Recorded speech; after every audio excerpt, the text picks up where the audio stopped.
All right. Well, hello and welcome to the Transition Tea, the podcast dedicated to demystifying the world of transition and activation planning. I'm Kelly Guzman, the president and CEO of Yellow Brick Consulting.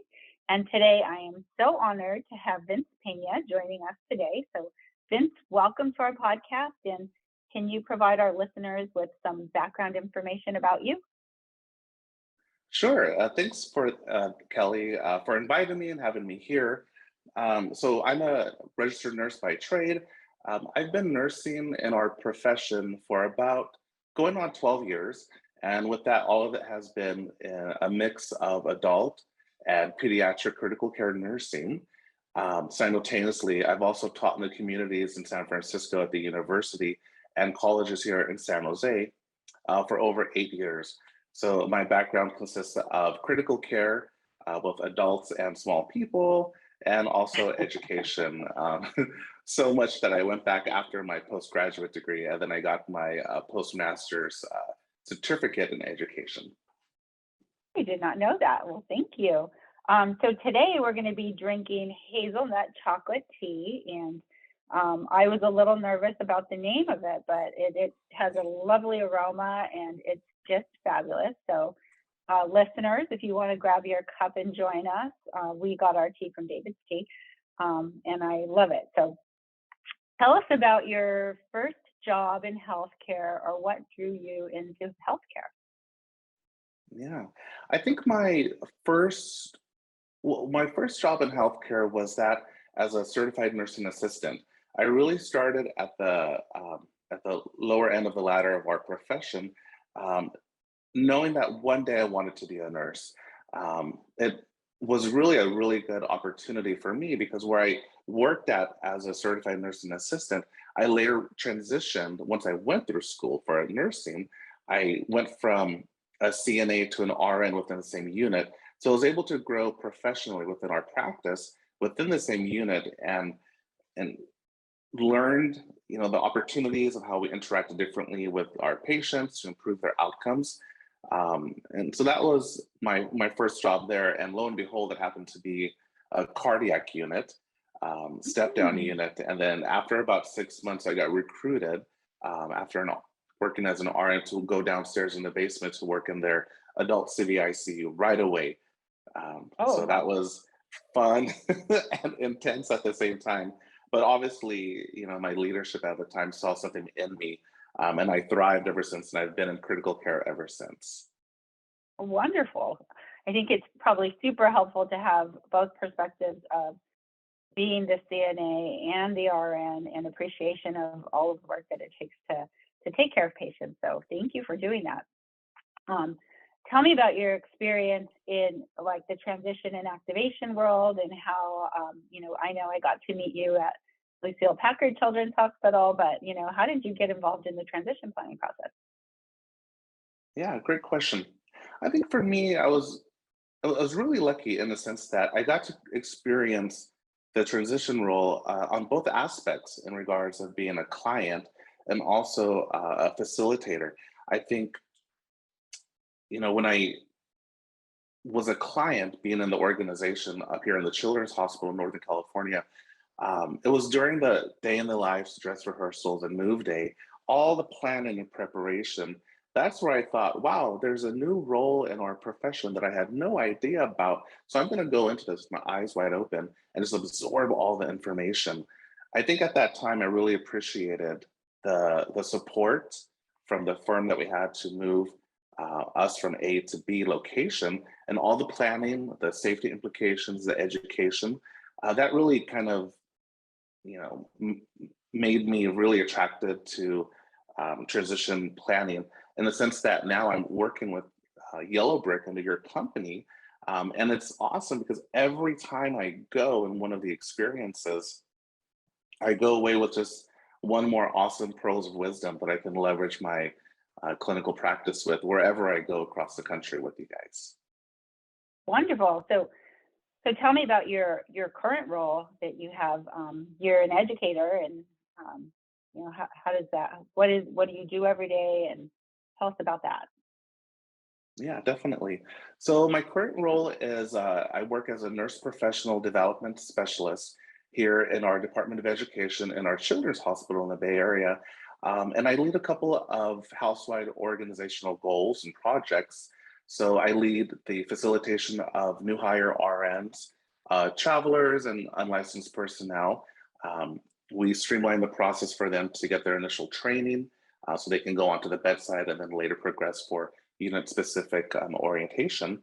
Then I also lead academic student placements in the organization where I facilitate the onboarding of all clinical staff to really put their theory to practice so that one day they can continue to matriculate, graduate, and then become our colleagues within the organization.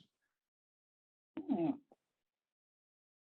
So your role as a nurse educator, so you're a nurse, you're an educator in transition. So how has your role as an educator helped you as a facilitator with us when you do the dress rehearsals and the patient move day? Yeah, good question. I think, you know, if we step back and think about the pandemic and the climate that we're in with requirements for social distancing and having to pivot, right, for safe patient outcomes and infection prevention, I think using those tools that I've learned from Yellow Brick in regards of the planning, the critical thinking to, make our goals safe has allowed me to, marry that with my current projects. Um, for student placements, we went from in-person training for our electronic charting system to virtual. So I collaborated with my leadership from IS and IT to really think about how we can still meet the learning objectives, but flip it virtually and safely. And we've been doing that ever since. I think working with Yellow Brick, it's really given me those tools to think, how can we still meet the objectives, but leverage the innovation and technology that we have right here with us. Great. So you're a very skilled communicator and you're a very skilled educator. And you're obviously a lifelong learner as a CNA and an RN, and you've got your graduate degree and then postgraduate degree. Were there any classes or skills that you've dreaded learning that have proven to be invaluable to you in your practice? Yeah, a good question. I think for that one is just continuing to remain humble and ask questions. And I think that's really important in our practice in both transition and also from my role as an educator. Um, Going into my first, you know, experience with y'all in New York, I knew there we had a mission, we had our checklists and so forth. But then I also had to let my guard down, knowing that when I'm in my practice at the children's hospital, I'm an expert. I can anticipate 10 steps ahead and always consider the outcomes both ways and figure out what's needed thoughtlessly, right? I think with working with Yellow Brick, it's really, putting that guard down and saying, okay, I'm new, but have the desire to learn. Give me the tools and we can create something magical for both you and the client.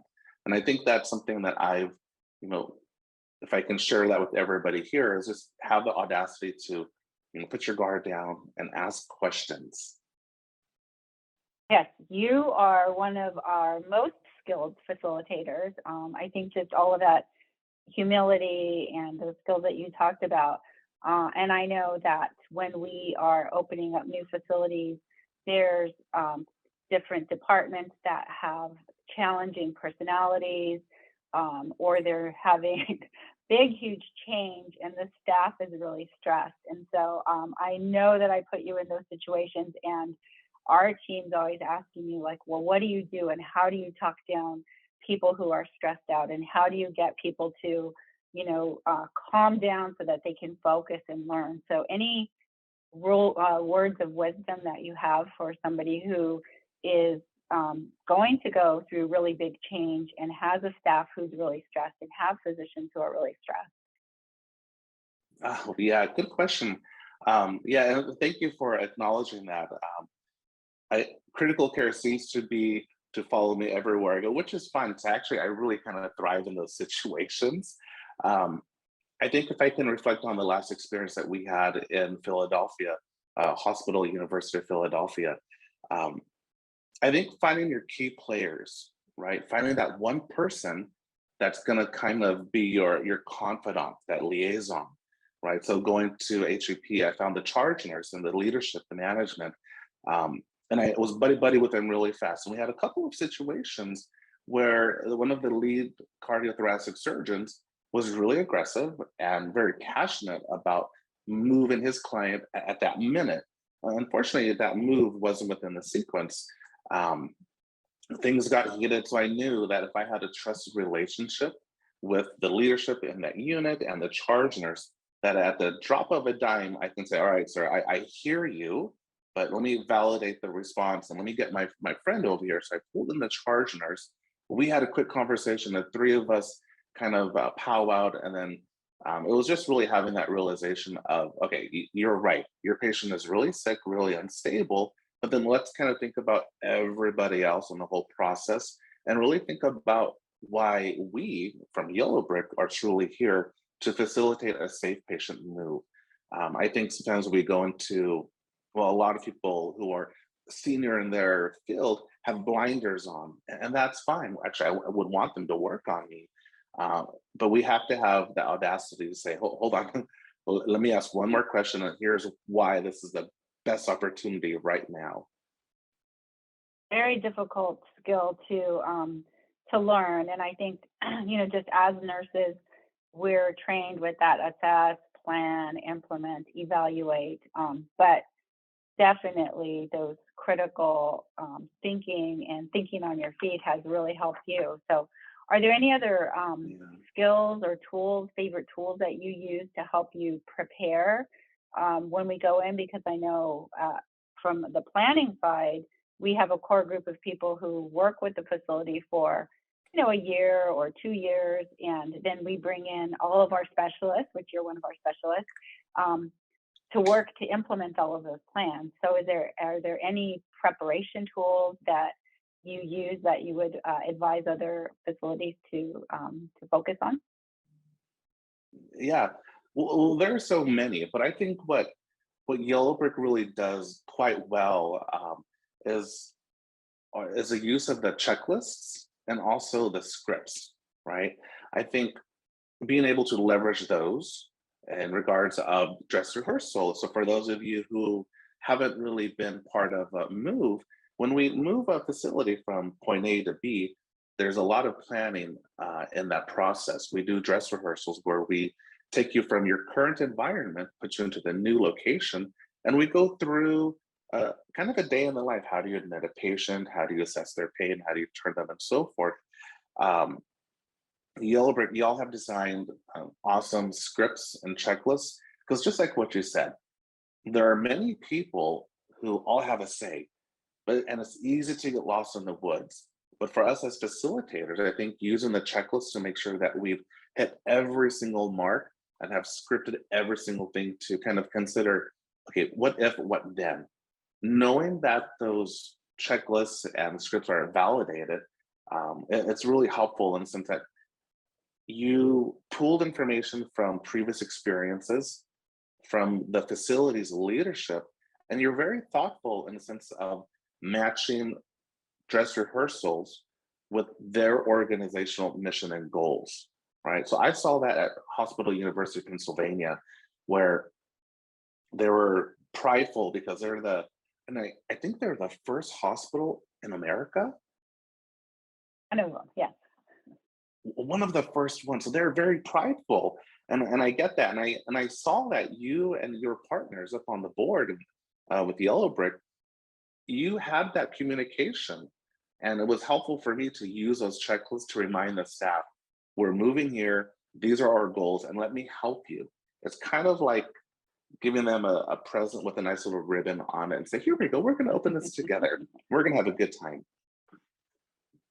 So there's so during these dress rehearsals, as you mentioned, we do admissions, we do transfers, we do passive travel, we feed patients, we give them medications, there's codes. Is there any special activity that you look forward to? You're like, I really hope we're going to do this with this particular hospital or with this particular group. Yeah. Um,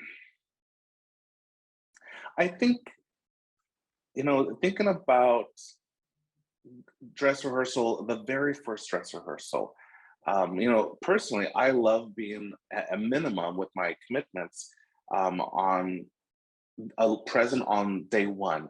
Just like what I said, it's like there's this raw experience when you meet the staff in their new environment, and you take about 20 minutes, and you can see that joy, that spark in their eyes, and they look around, and they just have that moment of like, wow, this is where all the construction, all the planning has been.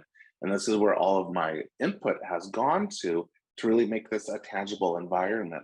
And and it's during that process, right? Kind of like the hairs on my arm, kind of the goosey kind of stand up, because it really brings me joy. And I can equate it to like when you're a child and you get your favorite present on Christmas Day and you open it and you have that aha moment. That's what it's like. And I feel so lucky because I get to do that everywhere I go.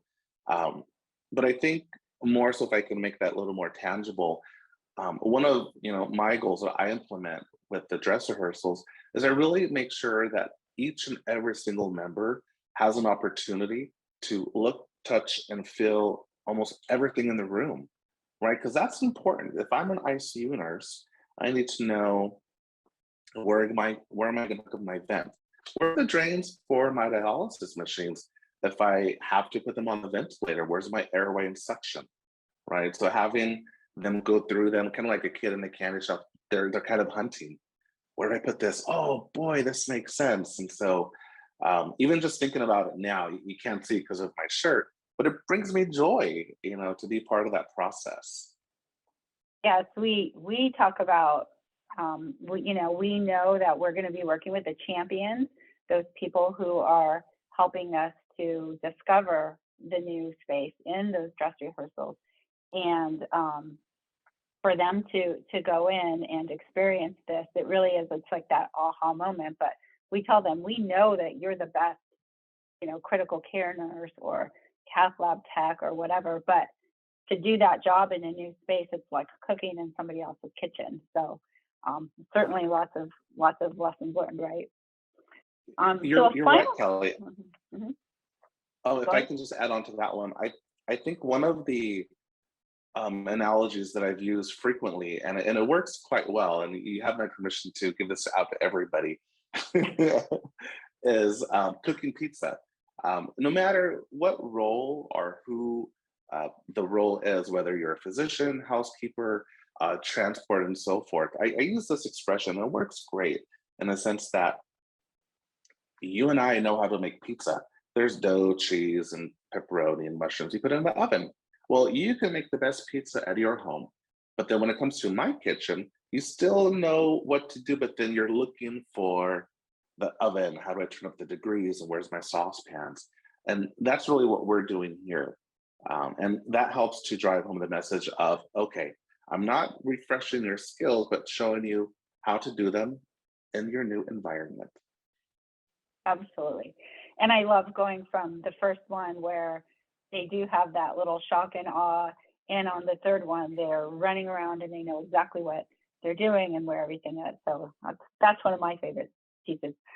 So if you could provide some advice to somebody who either wants to become an educator or wants to become a project specialist to, help with transition and activation, what type of advice would you give somebody who's starting off in their career? So it sounds like you've done a lot of things, and I feel personally like all of those experiences have contributed to you being as valuable and successful and helpful to us. But is there advice that you would give to somebody who's starting out in this field?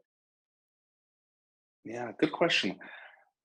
Um, I think really having the mindset to ask questions. I know I hit on this before, but I really feel being able to put your guard down and knowing that you're a senior at home, but when you come here, you're kind of a freshman, sophomore. with a specialty, and that's okay. I think ask questions, and most of all, have fun. Because I think working with Yellow Brick, I've joined and created a second family. I have a new bank of social networks and friends, and I think that's the most rewarding part is knowing that there are so many roles in our profession that they don't teach you about in nursing school. And mind you, I've Oh, taught for over 8 years in both the academic system, and it's all about fundamentals, med surg, OB, peds, and so forth. But you're always told that there's more. And this is one of those fine opportunities where I say, if you at home, if you're listening and you get this opportunity, I say go for it. Give it a try. Um, have a fun opportunity.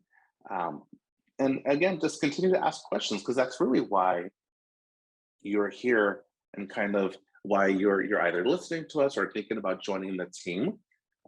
It's okay. It's going to be a good time. well, thank you. Your commitment to lifelong learning certainly, it continues to shine here. So, what did you think about this tea? I like it. I'm still smelling it. It's warmed down, which is really good. There's some good tones of like I don't know, like wood or like rosewood or sandalwood. Kind of like when I taste wine, I pick up little scents and think, there's a little bit of chocolate in here. I know there's chocolate, but it's like, it's delicious. I was a little nervous about the chocolate, but chocolate hazelnut, and I said the same thing, wood, and it's sweet and it's very yummy. So we have some rapid Mm, fire questions for you. So you ready for that? If you go just for wait. it. Morning or night? Night. Okay. Summer or winter? Ooh, I'm gonna say summer because we love our enjoying our backyard with the pool and just coming home after a long day and just hanging out and jumping in the pool. So I'm gonna go summer. I was, that's what I would have picked for you. How about a nickname your parents gave you when you were young that still might be in use today? Oh boy. This is a good question. Oh my. So when I was little, we grew up very poor, similar to like in projects and apartment living in Hollister. And we grew up with a lot of Latin folks. And so there's a lot of Vincents or Vicentes. So one of them started to call me Chente, Oh, Chente, which is it's a fair, common Mexican Spanish name. And so every now and then I'll hear that come out, and I regress to that of when I was like 5 or 6 years old, having to eat apricots for breakfast, lunch, and dinner. Because when we had we picked apricots growing up in the fields. So whenever I hear my parents, say chente, I think of, oh boy, no more apricots. I'm done. well, that's a beautiful name, Chente. I'm going to call you that, but with affection and admiration. How about sports, watching or playing? Watching. I'm totally not the sports guy. I mean, I'll go to a baseball game and leave maybe after 4 innings. I think my ADD kicks in. But I truly, I truly appreciate football, especially once a year when there's a Super Bowl and we get invited to go to somebody's house and they're cooking up a good barbecue. So I kind of, love those opportunities to go to Super Bowl and watch football once a year. I'll kind of commit myself to watch it. How about Cabernet or Pinot Noir? Ooh, Cabernet. Mm, Yes. yummy. Good tones. How about your favorite TV show? Um, oh gosh, I could watch these all day on repeat. Big Bang Theory. Oh, yes, I love that. well, would you rather be able to speak every language or talk to animals? Ooh. Um, every language. I can see how that could be fun and delicious.